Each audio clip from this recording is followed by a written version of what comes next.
जय हिंद। कैसे हैं आप? एक बार फिर आपके अपने चैनल गुरु गंगा में आपका हार्दिक स्वागत है।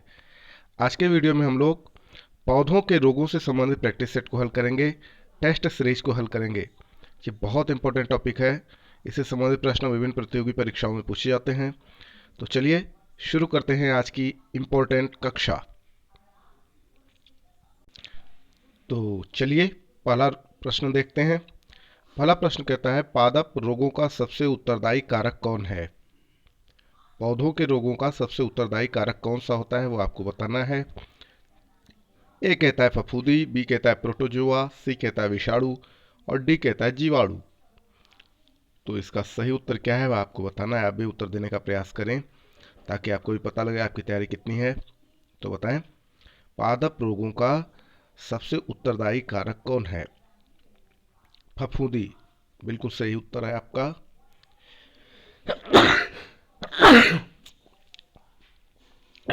सॉरी, आगे देखिए। पौधों को रोग प्रतिरोधी बनाया जाता है। ए हार्मोन क्रिया से, बी तापीय क्रिया से, सी जंगली किस्म से प्रजनन कराकर और डी कहता है कोल्चिसिन क्रिया से। आपको बताना है कि पौधों को रोग प्रतिरोधी कैसे बनाया जाता है। जी हाँ, जंगली किस्म से प्रजनन कराकर पौधों को रोग प्रतिरोधी बनाया जाता है। हरित बाली रोग किस फसल से संबंधित है? बहुत इंपॉर्टेंट है। ए गेहूं, बी धान, सी बाजरा, डी चना। हरित बाली रोग, जी हाँ, बाजरा से संबंधित है। बहुत ध्यान से देखिएगा, ये बाजरे से संबंधित है। आगे देखिए, टिक्का रोग किस फसल से संबंधित है? ए चना, बी धान, सी गेहूं, डी मूंगफली। टिक्का रोग ये मूंगफली से संबंधित है। बिल्कुल सही उत्तर है। धान का प्रसिद्ध रोग खैरा रोग किसके कारण होता है? ये कई बार आया हुआ है और बहुत चर्चित रोग है ये, है ना। ये धान में लगता है। धान का प्रसिद्ध रोग खैरा रोग किसके कारण होता है ये आपको बताना है। ए कहता है फफूंदी के कारण, बी कहता है विषाणु के कारण, सी कहता है जीवाणु के कारण और डी कहता है जस्ता की कमी के कारण। तो इसका जो सही उत्तर है वह है जस्ता की कमी के कारण, जिंक की कमी के कारण खैरा रोग लगता है। अगर खैरा रोग लग गया है तो जिंक का छिड़काव करने से खैरा रोग समाप्त हो जाता है। आगे देखिए, चाय में लाल रस्ट रोग किसके कारण होता है? चाय के पौधों की बात हो रही है। चाय में लाल रस्ट रोग किसके कारण होता है? ए कवक, बी लाइकेन, सी जीवाणु और डी हरे शैवाल। जी हाँ, हरे शैवाल के कारण लाल रस्ट रोग चाय में होता है। नींबू का कैंकर रोग किससे होता है? तो नींबू के पौधे पर कैंकर रोग लगता है और वो किसकी वजह से होता है ये आपको बताना है। ए कहता है निमेटोड्स, बी कहता है जीवाणु, सी कहता है विषाणु और डी कहता है कवक। तो इसका जो सही उत्तर है वह है जीवाणु। कैंकर रोग जो है वो जीवाणुओं की वजह से होता है। फसलों पर आक्रमण करने की कीट की प्रायः कौन सी अवस्था अधिक हानि पहुंचाती है? ए अंडा, बी इमेगो, सी कैटरपिलर और डी प्यूपा। फसलों पर आक्रमण करने की कीट की प्रायः कौन सी अवस्था अधिक हानि पहुंचाती है ये बताना है आपको। बताएं। जी, कैटरपिलर अवस्था अधिक हानि पहुंचाती है फसलों पर आक्रमण करने की, है ना।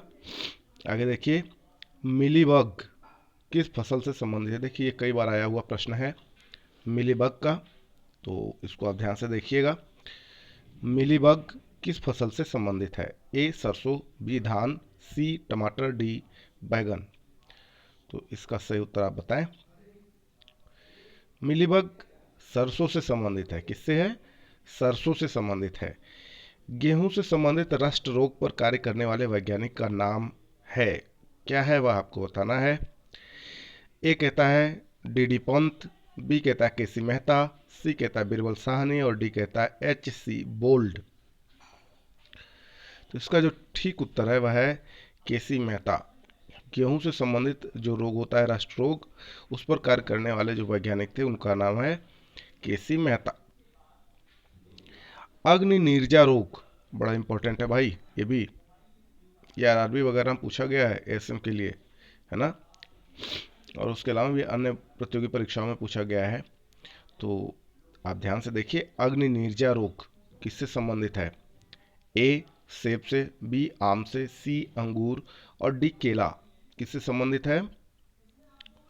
जी, सेब से, बिल्कुल ठीक है। आगे देखें, गन्ने के लाल सड़न रोग के लिए उत्तरदायी कवक है।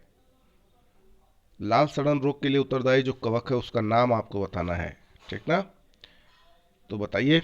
ए कहता है क्लेविसेप्स परपुरिया, बी कहता है फाइटोफ्थेरा इन्फेस्टेंस, सी कहता है सर्कोस्पोरा परसोनेटा और डी कहता है कोलेटोट्रिकम फाल्केटम। तो आप बताइए इसका सही उत्तर क्या होना चाहिए? जी हाँ, कोलेटोट्रिकम फाल्केटम, डी ऑप्शन बिल्कुल ठीक है। मूंगफली में होने वाले टिक्का रोग के लिए उत्तरदायी कवक है। आपको बताना है कि मूंगफली में जो टिक्का रोग होता है उसके लिए कौन सा कवक उत्तरदायी होता है। ए कहता है फिर वही सर्कोस्पोरा परसोनेटा, बी कहता है पक्सिनिया ग्रेमिनिस, सी कहता है क्लेविसेप्स परपुरिया और डी कहता है कोलेटोट्रिकम फाल्केटम। तो आपको बताना है कि मूंगफली में होने वाले जो रोग हैं जिसको आप टिक्का रोग, उसके लिए कौन सा कवक उत्तरदायी है। जी हाँ, सर्कोस्पोरा परसोनेटा ये कवक का नाम है, यही सही उत्तर है। आगे देखें, निम्नलिखित में से किस कवक के कारण बाजरे में ग्रीन ईयर रोग होता है? बाजरे में ग्रीन ईयर रोग होता है, किस कवक के कारण होता है ये आपको बताना है। ए कहता है स्क्लेरोस्पोरा ग्रेमिकोला, बी कहता है सर्कोस्पोरा परसोनेटा और सी कहता है क्लेविसेप्स परपुरिया और डी कहता है फाइटोप्थेरा इन्फेस्टेंस। तो बताएं सही उत्तर। जी, स्क्लेरोस्पोरा ग्रेमिकोला, ठीक ना, ए बिल्कुल ठीक उत्तर है। इसी की वजह से ग्रेन ईयर रोग लगता है बाजरे में। आलू में होने वाले उत्तर भावी अंगमारी रोग के लिए उत्तरदायी कवक है। आलू में यह रोग होता है, उत्तर भावी अंगमारी रोग। इसके लिए कौन सा कवक उत्तरदायी होता है उसका नाम आपको बताना है। ए कहता है क्लेविसेप्स परपुरिया, बी कहता है फाइटोप्थेरा इन्फेस्टेंस, सी कहता है सर्कोस्पोरा परसोनेटा और डी कहता है स्क्लेरोस्पोरा ग्रेमिकोला। तो इसका ठीक उत्तर क्या होना चाहिए? फाइटोप्थेरा इन्फेस्टेंस, ठीक ना, बी बिल्कुल ठीक है। देखिए इस तरह के बहुत सारे प्रैक्टिस सेट हमने बना रखे हैं, अलग अलग वीडियोज बना रखे हैं अलग अलग विषयों पे। तो आप उन सब के लिंक भी इस वीडियो के डिस्क्रिप्शन बॉक्स में दिए गए हैं, आप वहाँ पे क्लिक करके अपनी तैयारी कर सकते हैं। लगभग 190 से ज़्यादा वीडियोज हो चुके हैं, 200 के आसपास पहुँच रहे होंगे शायद हम। तो उसमें संपूर्ण सामग्री है करीब करीब आपकी तैयारी की। तो आप वहाँ पे क्लिक करके प्रैक्टिस सेट को हल कर सकते हैं, वीडियोज़ को देख सकते हैं। और बड़ी इंपॉर्टेंट वीडियोज है। जो चीज़ें आपको समझ में नहीं आती, जो विषय आपको समझ में नहीं आते, आप हमको कमेंट बॉक्स में ज़रूर लिखें ताकि हम उस पर वीडियो बना के आपको पढ़ाई में आपके योगदान दे सकें थोड़ा, है ना। और चैनल पर नए तो चैनल को सब्सक्राइब करके बेल आइकन जरूर प्रेस कर लिया करें ताकि हमको आपको भी प्रत्येक इंपॉर्टेंट वीडियो की नोटिफिकेशन समय से मिलती रहे। तो चलिए आगे देखें। यह है सिट्रस कैंकर। सिट्रस कैंकर है क्या है वो आपको बताना है। ए कहता है नींबू का प्रसिद्ध कीट है, बी कहता है नींबू की एक प्रजाति है, सी कहता है नींबू का एक रोग है और डी कहता है इनमें से कोई नहीं। तो आपको बताना है सिट्रस कैंकर क्या है।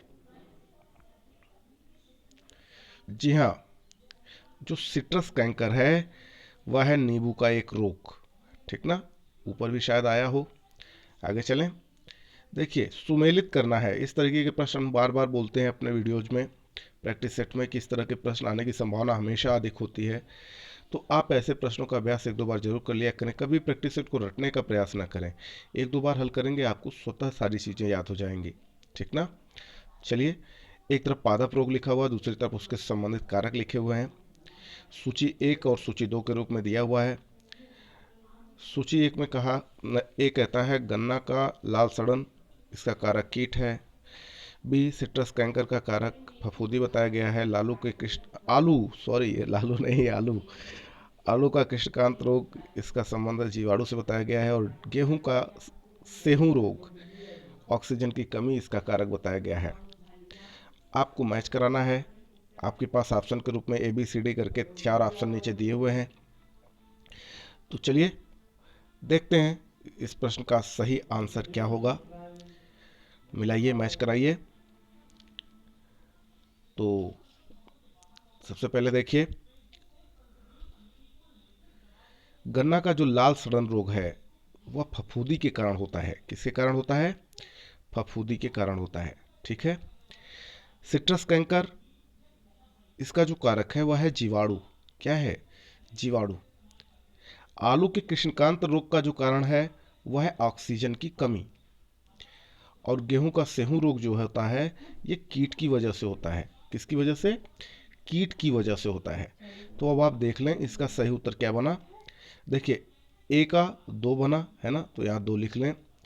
बी का 3 बना तो 3 लिख लें। सी का 4 बना तो 4 लिख लें। और गेहूं का सेहू रोग कीट की वजह से होता है, 1 हो गया। 2 3 4 1। अब 2 3 4 1 को आप नीचे देख लीजिए ऑप्शन में 2 3 4 1 कहाँ है। जी हाँ, तो ये है 2 3 4 1, यानी सी ऑप्शन इस प्रश्न के लिए बिल्कुल सही है। तो इसका अभ्यास आप भी अपने कॉपी पे लिख के करें। रिंग रोड के नाम से जाना जाता है। रिंग रोग, सॉरी रिंग रोग, रिंग डिसीज के नाम से जाना जाता है। ए सैथिल रोग, बी वार्ट रोग, सी बंकी रोड, बंकी टॉप, और डी है मोजैक रोग। आपको बताना है कि इसमें से किस रोग को रिंग रोग के नाम से जाना जाता है। जी हाँ, शैथिल रोग को रिंग रोग के नाम से जाना जाता है, रिंग डिसीज के नाम से जाना जाता है। ये बिल्कुल ठीक उत्तर है। आगे चलिए, निम्नलिखित में से कौन कवक जनित पादप रोग नहीं है? इनमें से कौन सा ऐसा रोग है जो कवक जनित पादप रोग नहीं है? कवक के द्वारा जिसका जन्म, जिसके लिए कवक जिम्मेदार नहीं है ना, कवक जनित नहीं है वह रोग। तो आपको बताना है। ए कहता है बाजरा का ग्रीन ईयर रोग कवक जनित पादप रोग नहीं है। बी कहता है गन्ने का लाल सड़न रोग। सी कहता है मूंगफली का टिक्का रोग। और डी कहता है तंबाकू का मोजेक रोग। तो आप ध्यान से देखेंगे तो ये जो ग्रीन ईयर रोग है ये कवक जनित ही है। लाल सड़न रोग ये भी कवक जनित होता है। अगर हम मूंगफली के टिक्का रोग की बात करें तो टिक्का रोग भी कवक के माध्यम से ही होता है, कवक की वजह से ही होता है।